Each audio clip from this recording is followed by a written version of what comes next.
நான் சொன்னது யாருக்காச்சும் புரிஞ்சா?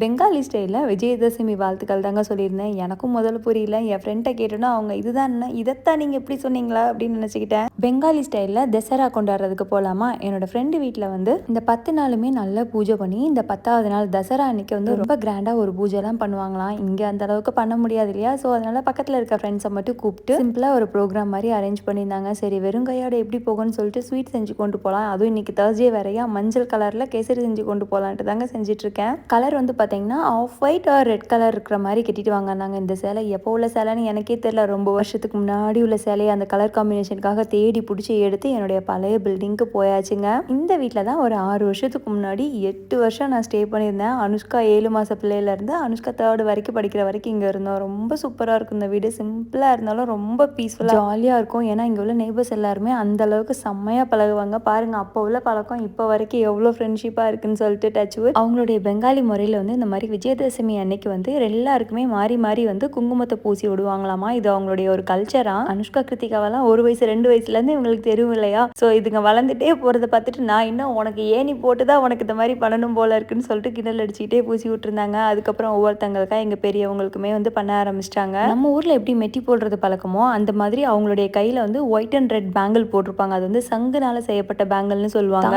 போடுறாங்களோ இல்லையோ அந்த பேங்கில் வந்து கண்டிப்பாக போடணும் பெங்காலிக்காரங்க. ஸோ அதில் தான் அவங்க வந்து குங்குமம் மெயினாக வைப்பாங்க. அதுக்கப்புறம் ஈவினிங் ஸ்நாக்ஸ்க்கு மாதிரி ரெடி பண்ணியிருந்தாங்க. இதோட பேர் ஏதோ சொன்னாங்க எனக்கு வாய்க்குள்ளே இல்லை. அது சமோசா அதெல்லாம் வச்சுட்டு நைட்டு டின்னர்னே சொல்லலாங்க. அந்தளவுக்கு ஹெவியாக சாப்பிட்டுட்டு வந்தாச்சு. ஸோ அவ்வளோதாங்க விஜயதசமி சிறப்பாக கொண்டாடியாச்சு. அதுவும் பெங்காலி ஸ்டைலில். ஸோ இந்த வீடியோ உங்கள் எல்லாருக்கும் பிடிச்சிக்கும்னு நினைக்கிறேன். Thank you so much. பை.